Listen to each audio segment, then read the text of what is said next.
Welcome back, everyone. You're listening to Folks and Friends, a podcast by Folks Finance. Here, we invite the brightest builders, creators, and thought leaders to talk blockchain, tech, finance, and everything in between. I'm your host, Ibu Karel. Let's learn something together. Assets discussed on Folks and Friends may be held by participants of the podcast. This podcast is purely educational and not intended as advice. Enjoy the episode. All right, everybody. Welcome to Folks and Friends, episode 11. My name is Ibu Karel.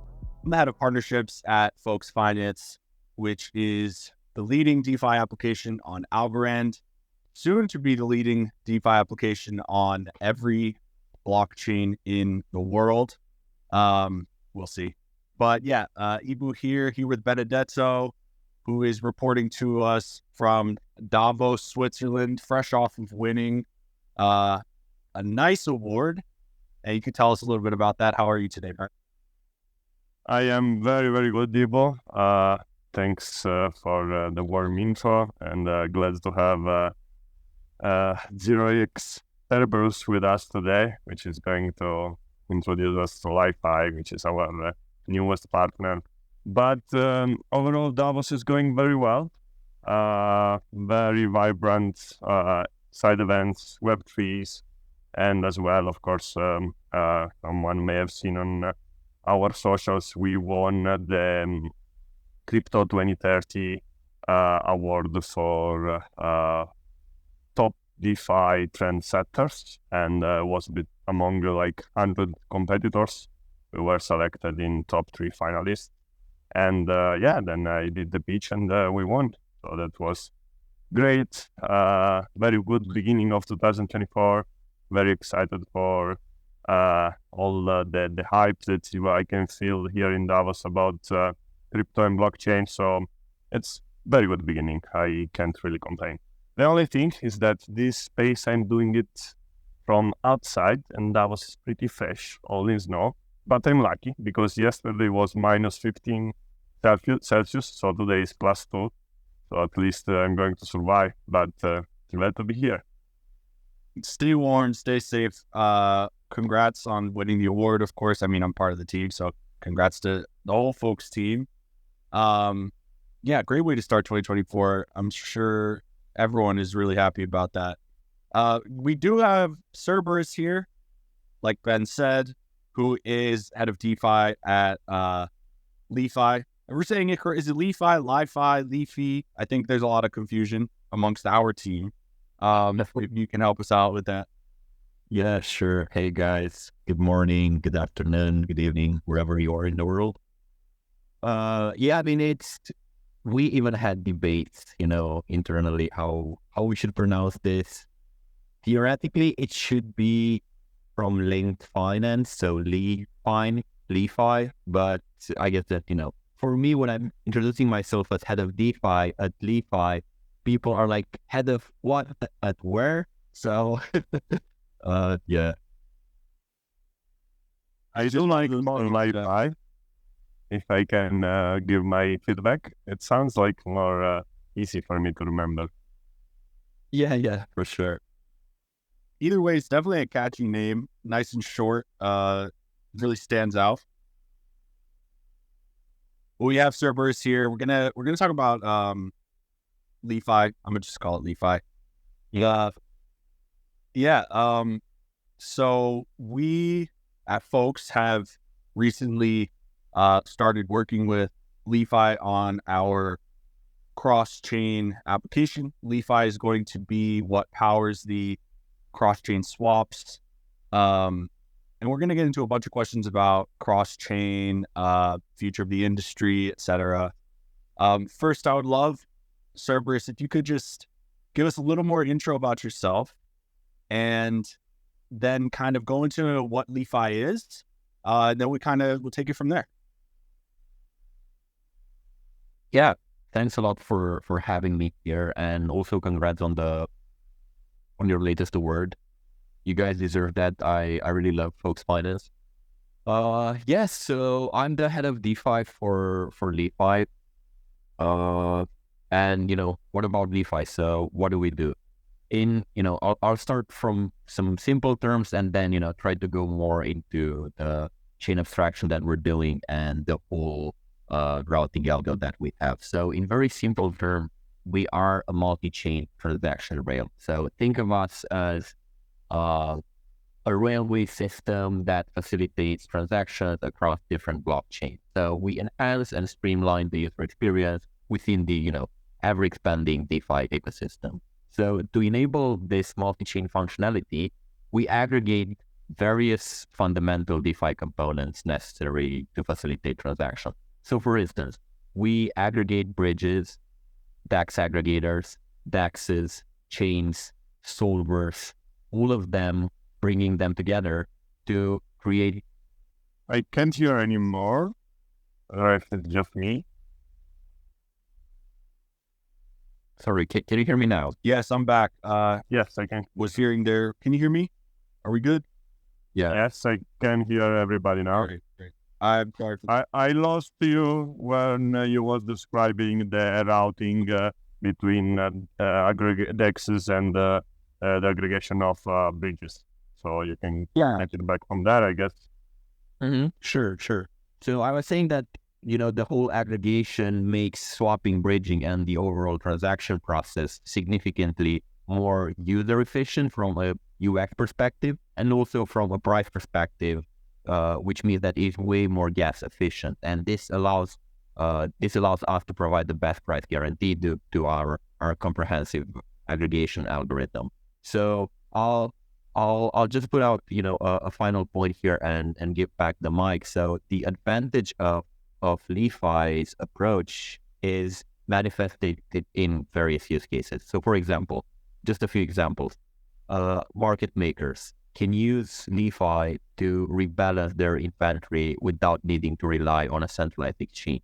Similarly, on-ramp services struggling with capital efficiency can leverage LI.FI's algo to use on-ramp users into any kind of long tail assets on chain. And also for the general DeFi that just wants to offer swaps to make the users more sticky on their front end and not have to send them on a different bridge, on a different DAX, or maybe a different DAX aggregator. Just have it all into one place, have the user stay on your interface by using LI.FI. Since we're talking, go ahead, Ben. Yeah, and that is specifically the case of Fox, right? So I think I can add for our audience also how LI.FI is going to empower Fold. Think of it like right now we have an Algon Fox router that it is integrated, of course, in the app to offer simple swaps, but also Fox router, it is integrated on the back of many tools such as the UltraSwap for the leverage trading, as well for let's say swap collateral feature rule, swap and deposit. So very similarly, we will do in the new cross-chain app using LI.FI to empower both the cross-chain swaps, which is of course the most intuitive, but also to the more advanced lending feature. So that is very powerful, and I really believe that in general the opportunity that we have by using cross-chain apps like the Fox new lending and LI.FI for the swaps is empowering users with a total new perspective where the liquidity that you access is not only in one chain isolated, but you are indeed using all the liquidity of the connected chain being interoperable. So for LI.FI, the swaps are going to be much more efficient. And that is specifically also what will bring for me decentralized finance, thanks to tools like LI.FI, to get closer toward the centralized exchange, because one of the pain points of DeFi, it is of course the inefficiencies of operation compared to CEXs. So being able to aggregate liquidity from multiple chains and empower the users to do those cross-chain swaps, it brings to a next level of efficiency in DeFi, which is much needed if we want to close this gap. There's a lot of places we can go with that conversation. Since we started Cerberus with you describing LI.FI and how it functions, and then Ben kind of followed up with how that's going to be applied to folks, and then the greater ecosystem overall, just boosting efficiency across the board. I think there's a question that should be answered for the audience, which is, I'm going to give it to Cerberus first. If the math, like, why isn't the math the same for each aggregator? So in theory, there should always be a most efficient route for every swap. How does LI.FI gain an edge on its competitors if, you know, maybe the competitors haven't figured out the most efficient route, LI.FI has, maybe there's another angle or aspect that you guys adjust to make sure that LI.FI is highly competitive in the marketplace. But talk to us from if you were talking to someone who didn't know anything about this, please just describe how LI.FI gets that advantage in the market. Yeah, for sure. So, you know, we can break down this question into two parts. One is down to the routing algo, and the other one is more generalized, you know, how are we different from other competitors out there. So first of all, we have a lot of liquidity sources. So think of us as, you know, 15 bridges with 6 more coming, more than 30 DEXs and DEX aggregators. On top of that, we have now a Solverse network. So, you know, the same as 1inch, CowSwap, UniAd. So we're getting all the liquidity out there into one API. So this is the first layer. The next layer is down to the routing algo. The routing algo is basically our secret sauce. And how does that work? Well, for one, we do find the best route via a combination of gas efficiency, how fast the quote is, how fast the bridge and the execution will happen, and lastly, the actual price that the user gets. So all those combined, based on, you know, the routing algo that we have, we know for sure that in the long run we can offer a better quote than, you know, other of the blue chip aggregators or DEX aggregators, or, you know, just as a single bridge, because we have multiple options. And, you know, one could argue that, okay, so I could just call your API and another API to see which one is the best. And, you know, we actually have partners who are doing this, but in the long run, we have, again, the data that we are assuming that all things are being equal. If one is aggregating us and another aggregator, we should win 50-50 because we're basically aggregating the exact same chains and liquidity sources. Well, it's not really like that, because there are those small inefficiencies when it comes to how gas efficient and the speediness of the quote.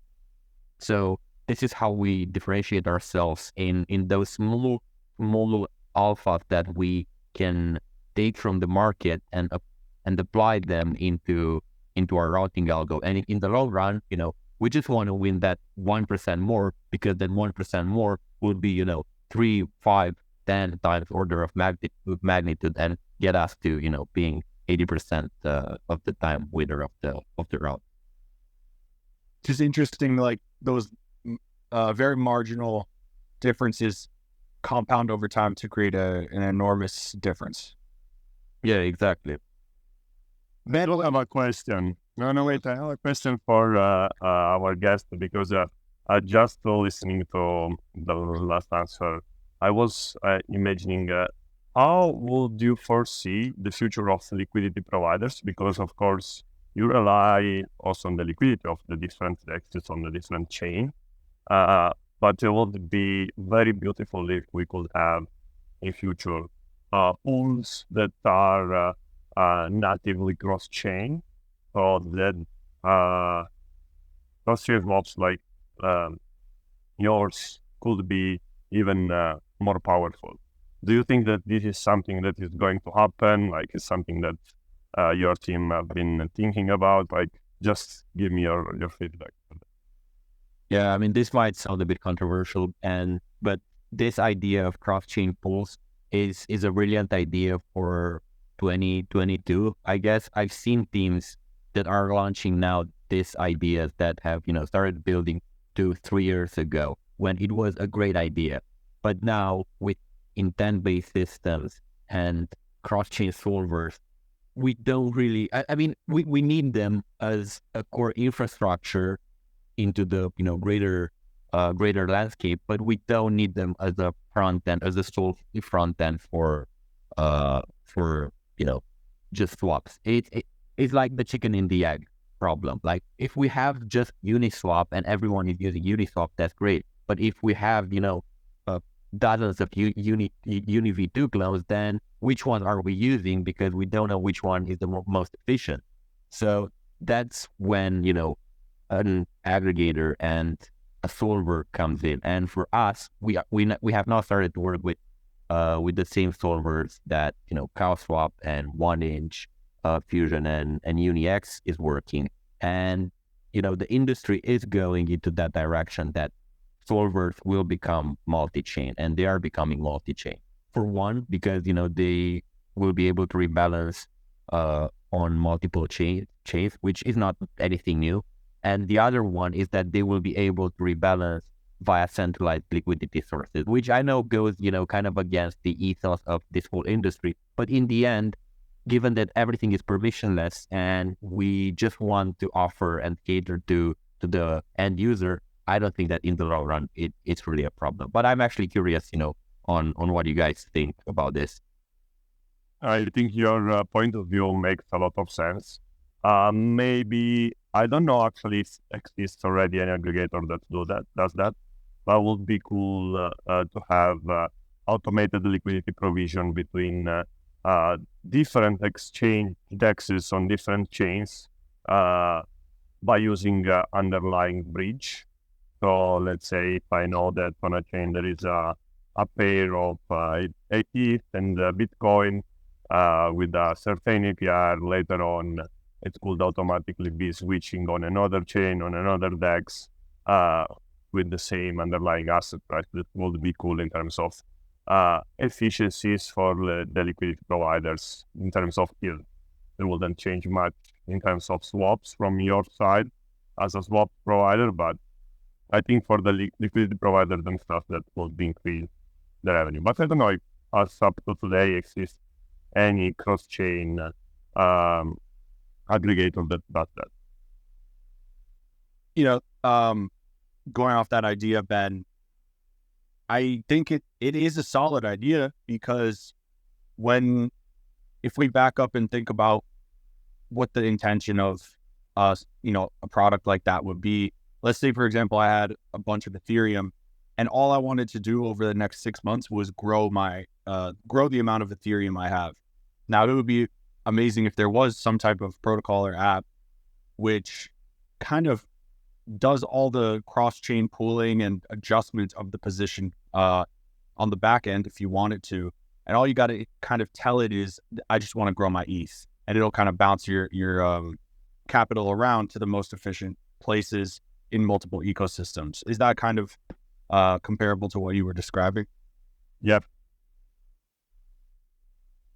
Cerberus, there's a lot of legacy DeFi applications that have come out over the past 5 years. Now the industry is very apparently moving to a cross-chain as a standard, cross-chain as like a baseline almost for, I think DeFi applications launching in 2024 and beyond 2024 will almost be expected to have some sort of native cross-chain either at launch or very soon after launch. Now, where do you see, or what do you think the path is for legacy DeFi projects that were not designed with cross-chain expansion in mind and now have to reckon and accept that reality? What do you think those projects, like, where are they right now? And you don't have to say a specific project, because there are a bunch of them in this category. Where are those projects now? What do you think they should be doing to adjust to the new paradigm? Yeah, good question, actually. So LI.FI at core is a B2B company. So we have Jumper.exchange, which is our front end, but at core, we are catering to, the biggest DeFi and TradFi players out there. And I can tell you that the DeFi blue chips, the legacy ones that we all know, they're very conservative with their front end for one, and also with their cross-chain strategy. So I get that, probably all of them are deployed on multiple chains, but they don't really have any kind of cross-chain strategy because of the risks of bridging. And I can tell you that, many of them are missing out on a lot of volume, and that volume can be translated into basis point, and that is going to be translated into actual revenue for the protocol. So I do think that they're kind of missing out, but they're now playing the catch up game basically, and they're not anymore, a project ran, in the dorm room of a geek. They're big, huge companies with a lot of legal implications, so they can't just add, swaps or cross chain bridging on there. But I think that the whole industry will be cross chain at one point, and even if you're only deployed on one chain, you still want to have and offer the ability to your users to actually, bridge to the final destination chain, whichever that will be. Just let's assume it's mainnet, and we have partners that are deployed only on mainnet, and they have a cross-chain SDK or our cross-chain widget to allow people from the L2s to bridge back directly into their DApp. And this is actually, I believe, for builders like us that are betting on the blockchain technology. I'm perfectly aligned that in few years we will have all of the major tools, at least, will be cross-chain. And this is a good point in advantage for us that we are building now and betting on that, because, for example, if I think about Aave being still focused on the multi-chain model and being conservative, it gives us time in order to build a better and more efficient product. I believe it is the same for you in terms of swaps. But indeed, I have one question to ask you, because yesterday I was listening to co-founder of 1inch, Anton Bukov, correct, and that he was also presenting that they are going to launch their cross-chain swaps. How do you see this as competition? Because of course 1inch is a mainstay in the swap of DeFi, but I don't know. We all know that crypto industry changes very quickly, so everything can happen. Tomorrow can be LI.FI. But please tell me what is your view on 1inch cross-chain launch. Yeah, so we have a very good relationship with 1inch. They are one of the main aggregators that are winning routes for us. So, we need to have a good relationship with them, and we think that they have great tech. About them launching cross-chain swaps, I guess that, the whole competition is good. I think that we are kind of catering to different personas in crypto. People do know us very well for cross-chain bridging, even though we have more chain liquidity sources than cross-chain. So yeah, for now, I think that, we're not eating, their lunch, and they're not eating our lunch. We are catering for now to different crypto personas.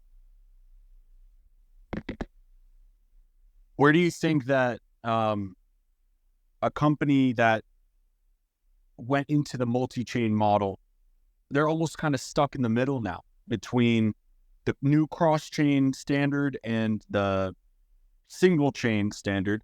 So if you are a company that, or I don't want to say company, let's just say protocol application that fork the code, put it on a bunch of different blockchains. How do you theoretically, move forward with all that extra work that you have to clean up? It seems like almost a very inconvenient position to be in at this point, now that 2 years on from the multi-chain fragmentation that we saw, we're seeing solutions like LI.FI that can kind of link everything together in a more seamless way. So Cerberus, I would throw it to you first, then we'll go to Ben. But what do you think about that? How does a company deal with that problem if they're in that situation?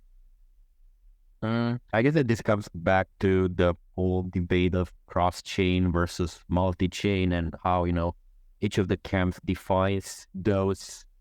I mean, in the long run, probably, let's start with some definitions. So multi-chain is basically where we're at right now, separate L1s and L2s, not communicating natively, all of them in a synchronous way. In a cross-chain world, everything can go from one chain with a state of message to a destination chain with the same state of that message. We are very far away from that. And we are making, some advancements with the messaging layers being built out there. And I can assure you that there will be cross-chain message aggregation. We actually have built such a tool for a partner in which we're basically aggregating multiple message passing bridges, and it's all unified and all verified in a seamless manner. So there are steps done right into that direction, but we are still pretty far away. Yeah, I can add a little bit on that. I also know that there are several teams that are working on aggregating and smart routing also the messages based on the need of the different apps. This will generate the aggregation of the cross-chain messages. For example, with folks, for our specific need in the lending, we also built our own aggregator for that. It's a smart router for the messaging layer that, based on the operation that you are doing on the lending, it's going to select the cheapest or the most reliable. So yeah, I believe that in future we will have more and more tools that can help to evolve this issue. Yeah, there probably will be. Still, the question remains of, is it even helpful to try to fix problems that maybe didn't even need to be created? So companies or applications that are building from only the new standard will benefit from not having to have those extra weights tied to them. So it's going to be interesting to see how the cross-chain application space develops. It's going to be super competitive over the next couple of years, I'm sure. But I wanted to ask you, Cerberus, about how you started working in the blockchain industry and how you ended up at LI.FI. I know a lot of people, a lot of listeners will probably be interested in, I think it's always an interesting story how people got to their jobs in blockchain, because it's not a typical industry. So just curious how you got here. Yeah. It all starts in 2017 when, I graduated and I was just curious about crypto, curious in a, financial way. I saw everything booming and I was like, okay, so I can make money here. Probably how 90% of the people got into crypto. I've done it all, the whole roller coaster. You feel like you're on top of the world. Smartest guy in the room. You're making a lot of money, and the next thing you're basically broke. Everything is down 90%. But yeah, a piece of advice here: I always stayed in crypto. I never left. Many people are leaving, during the bear market, and they're missing out. They're missing out on a bunch of networking opportunities, for one, and secondly, thereafter, also on, we've seen the whole farming and airdrop opportunities. So after the first bear market, I actually wanted to start network more, because up until then there wasn't that many. There wasn't actually any kind of DeFi, so everyone was PvP, BitMEX, a BitMEX trader. They were taking money from each other, and then DeFi came around, and people were started to build companies and DAOs and alpha groups and so on. So I actually had this goal of networking more and trying to find some kind of tribe in crypto, and I founded an investment and advisory DAO with a couple of other anon crypto friends which I've met on Twitter. And first it was just a chat room, and then now it is an investment and advisory DAO, DeFi. But in the beginning, it all starts with a DM, hey. And excuse me, with that experience, I then realized that okay, so I want to go full time into this industry industry, because up until then I was a Web2 founder. I had a startup in Web2, but then I realized that that's going well, but crypto has so much more potential that I just want to be full time here. So with the experience in the DAO and the previous founder experience, I actually got a job at a company which was doing back then dashboards as a service for the biggest DAOs in crypto. And I actually got the job, and this is another piece of advice, just because I was an active Discord user for their community. And I've heard this story, which is, I always love hearing those kind of stories from other people. And I know a story of a guy who was basically, a community member who became CEO of a pretty well-known wallet in the industry, which is, like, in which other industry out there can you become, a representative, a core contributor, or even a CEO of a company just because you hung into the Discord? Like, think about it. If you would go every single day to your bank and had a chit chat with the bank teller, do you think you would get hired? Well, probably not. They would probably call security on you at some point. Yes. But in crypto, like, that happened to me as well. Just because I was an active community member and the founders noticed me, I then started to work with them, and the rest is history. I had that experience, and then I was fascinated by the whole cross-chain and bridging sector, and I jumped into another role for another interop project, and then I've met with one of the founders and the CEO of Li.FI at the conference. Again, by doing networking, it was a very targeted meeting, so I reached out to multiple bridge and AMBs from crypto, set up meetings with all of them. I already had the experience at my previous job, and I ended up, working with one of them, and then finally with Li.FI. So it's a combination of, being proactive and also being strategic. But yeah, I want to hear, your stories, guys. Well, your story about the Discord member kind of reminds me of my story. I was just making videos about Algorand and crypto, and then I ended up getting hired by first a different project, then Folks, and then Folks about like a year later. So I think that's probably how most people get their start in the industry, just kind of hanging around and being there, because there's no channels really to go from like the university into the industry. You kind of just gotta be there. I think it's very interesting. What do you do day to day as head of DeFi at Li.FI? What are your main responsibilities that you think about when you wake up? Yeah, being in a startup, you can basically decide your own job title, because the head of DeFi, or anything DeFi lead, head of DeFi, it doesn't really exist in any other industry or sector out there.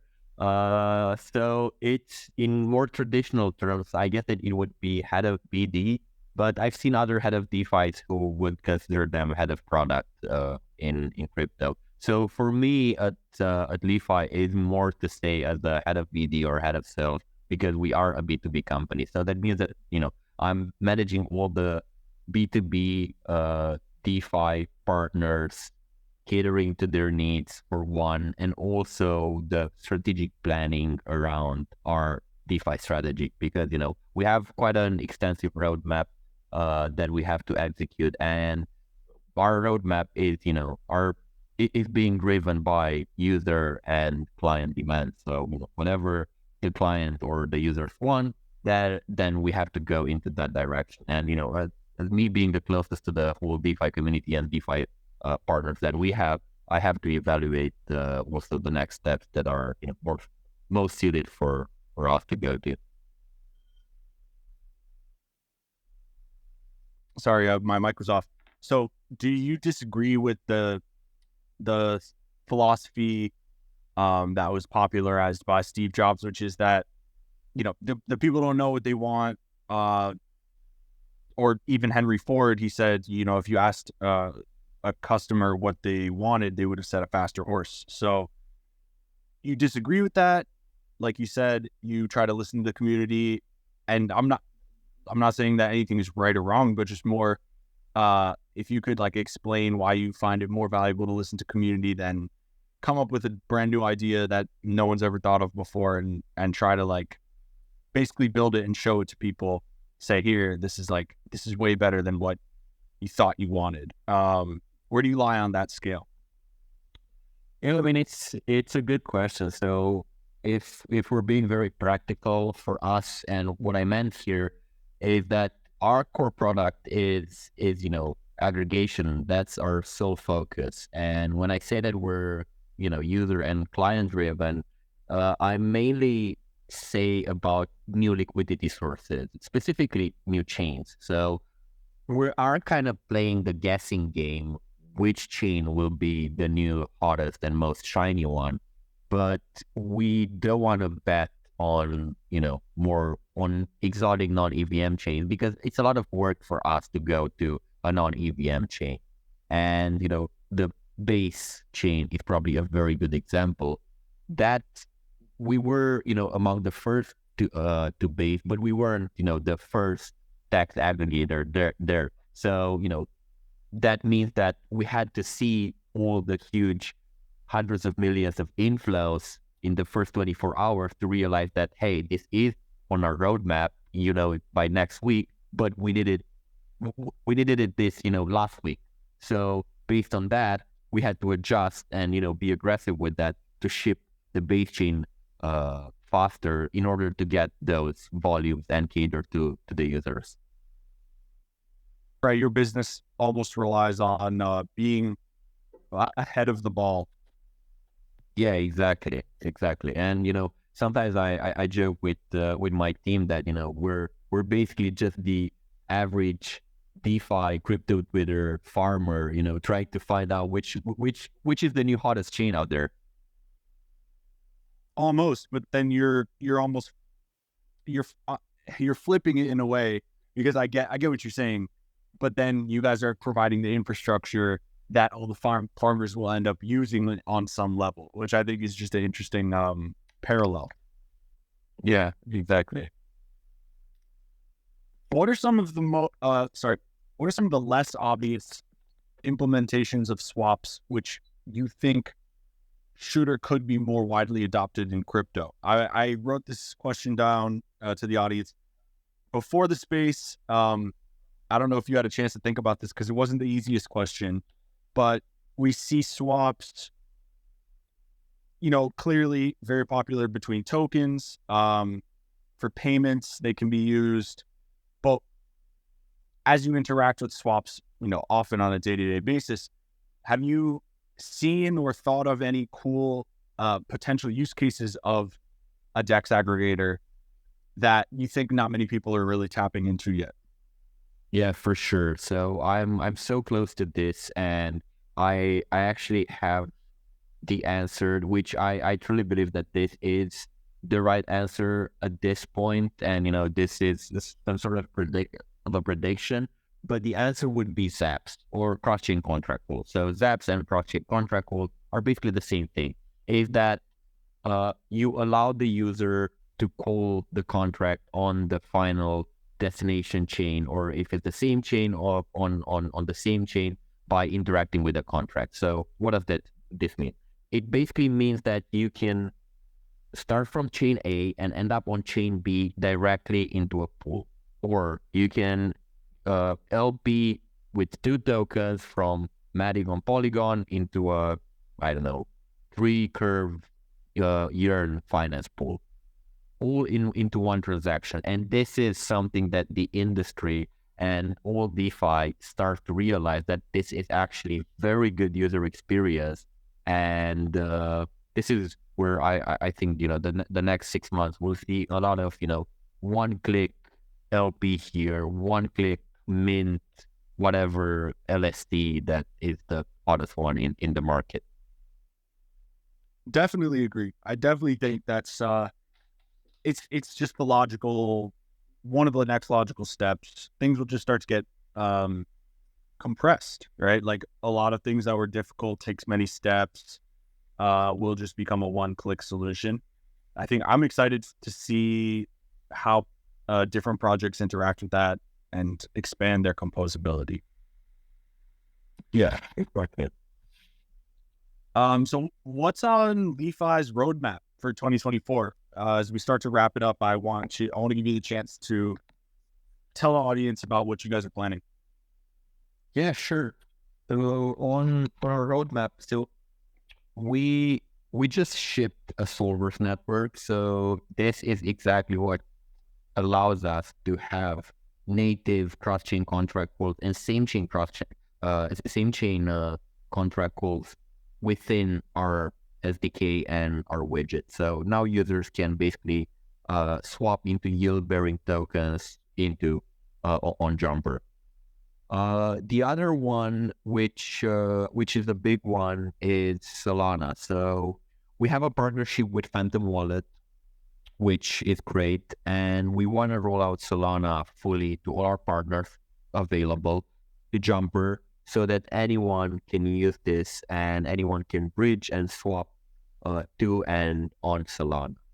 And we also we're looking pretty heavily at Bitcoin right now. We expect to have that by end of Q2. It's no walk in the park to add native Bitcoin swaps from all the EVM chains that we have, which are a lot. But again, we're seeing demand for Bitcoin for native swaps, not for EVM wrapped Bitcoin. So we have to go there as well. So those would be the next big one. And for the rest of the year, it really depends on how soon we can ship those. But obviously we're looking at ecosystems, because there are a lot of new ecosystems popping out, and it's kind of early to start playing the guessing game. It's gonna be Say, Sui, Aptos who's gonna win this, but we are looking closely at all of them.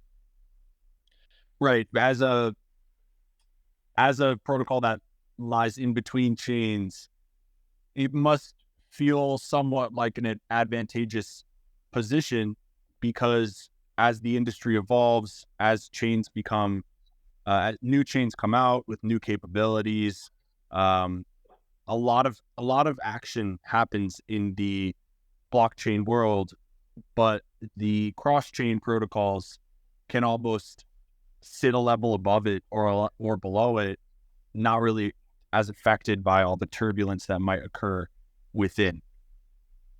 Yeah, exactly. Yeah. Which I think is a powerful place to be. I mean, it's probably a lot of extra effort because you have to keep up with all the chains, but you also don't have to worry about, we built everything on a certain chain. Now that chain is slowing down or not keeping up with the rest of the industry. You don't have to worry about those kind of issues. Yeah, exactly. We don't. But then on the other hand, though, is there a potential, if you look forward, is there a potential concern that you'll add all these chains right now, and then maybe a couple years down the line, not all those chains are even, functional or working, but you can still to maintain your connection to them just because there might be a couple of users on them here and there. So could you foresee that becoming a problem, expensive, technically challenging, or is it not a problem? Yeah, I mean, of course, that, and we've aggregated chains before that were very popular and became, basically, a ghost town 6 months later or a year later. That's that's the risk that we're taking, and that's why we're being so strategic about the new change that we're adding. And when we have user demand, we want to be sure that the actual chain and the whole team and the whole due diligence that we're doing checks up, and it won't be a waste of effort. So yeah, it's tricky, it's risky, but we have to take those risks. And 2 years or 3 years in crypto, that's like decades. Like, we've been around for 2.5 to almost 3 years now, and we are in a good position, but we're still early, as a company. We managed to raise last year our Series A, and we now have a good runaway, and we're shipping faster than ever. But still, it's very competitive, and 2 to 3 years in this industry it can change a lot. Definitely can. It changes super, super quick. I got two more questions for you. And the first one is, what is a well-known company or product that you find yourself comparing LI.FI to, especially outside of the blockchain space? What's something that the audience could hear and be like, oh, okay, and I might understand LI.FI a little better from that perspective? Good question. So, I think Stripe would be with the company that we're comparing, from the more traditional economy, because we are providing infrastructure for the DeFi economy, as they're providing infrastructure for the traditional finance economy, and we are offering dev tools that enable apps to onboard users from any ecosystem, processing user transactions in any asset. So yeah, probably Stripe is that one company that we're looking up to. That does make sense. That does make a lot of sense. And so, as we wrap up, I wanted to ask you, what are your biggest predictions for the narratives that are going to drive crypto in 2024? I'm sure you know what I mean by narratives. Which coin goes up? Yeah, sure. I mean, well, let me explain to the audience. Narratives might be something like NFTs, or previous to that was DeFi Summer. Another one was inscriptions lately, and liquid staking derivatives. Like, those were all narratives that drove basically the winds of fortune that shift and drive a lot of capital to different places in the ecosystem. That's what the narrative for the audience. So back to Cerberus, what I think will be some of the big narratives coming up this year. Yeah, so I mean, this year I'll have my 8th year anniversary in crypto. One, yeah, it's been a lot. So one trend that I've seen that works, every single cycle is the new layer ones. And I am so happy that they're not called Ethereum killers anymore, as they were called in 2017 and in 2018. That was the biggest bullshit ever. However, I do acknowledge that now, looking at Solana isn't, is not anymore any kind of, exotic non-EVM chain, which has, 3 users and, 2 million in TVL. They actually have DeFi on Solana. And I think that having DeFi on all the new layer ones is good as a competition for the other chains, and also for the cross-chain sector to, help them make them interoperable. This is one trend that I see. And the other one is about intent-based systems. So intents are, this industry has this talent of reinventing words and minting new new terms for things that existed for, many years. Yeah. Well, intents are not actually that new, especially in TradFi and not even in crypto. But we do acknowledge that intent-based systems are a good trend to follow. And for the audience, an intent is basically saying that I want this to happen at this point. So think of you're going on Uniswap. Yeah, on Uniswap is a pretty good example, and you say that you want $2,000 for 1 ETH, and that's the quote, and the solvers will go in the background, which is a gasless transaction, and solve for that and give you exactly how much you were quoted. We think that that's a big trend. That's why we added the solvers network as well at LI.FI, and we're still not sure where this is going, if it's all gonna be 2 or 3 solvers solving with on-chain and off-chain liquidity, and they're gonna rely mostly on off-chain. I guess that a lot of people will freak out about that, but in the long run, I think that as long as the user gets the best quote and the best price execution, they won't really care if the liquidity comes from Binance or from a dark liquidity pool. Yeah, I understand that. And I think going back to your comment about Solana has graduated from alternative ETH chain, but obviously doesn't use EVM, to mainstay. But we've seen on Algorand and many other chains like taking that gamble to be a intentional competitor in a very different way. If it doesn't immediately catch or reach some point of escape velocity, it then becomes very difficult to continue to build up. Now Algorand is doing a good job of building up, but it didn't hit the same highs as Solana yet. So as you can see, it's been not so easy for the ecosystem and some of the projects within.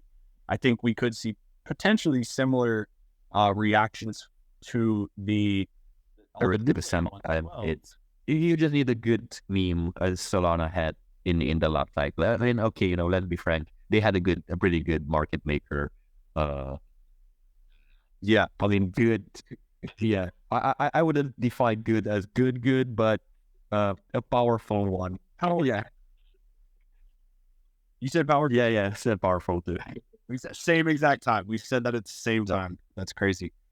It was though, and I think that's interesting. That's also how I think about it in a way, is that they had such a heavy, strong, powerful backer from FTX that even when FTX fell, they had so much lock-in that they had already built up in terms of capital, in terms of users. Unfortunately, the reality was it seems that a lot of the Sol users just became fully underwater and then were unwilling to kind of quit. They didn't want to give it up. They didn't want to say, we're done here. They probably expected some type of recuperation of the losses from FTX and Solana, and therefore they were able to kind of stick it out for long enough for it to bounce back in a big way. So I think, it's just an interesting story there. Almost like the difficulties that the Solana community and ecosystem went through, almost like built a ship for them or built a force field or a shield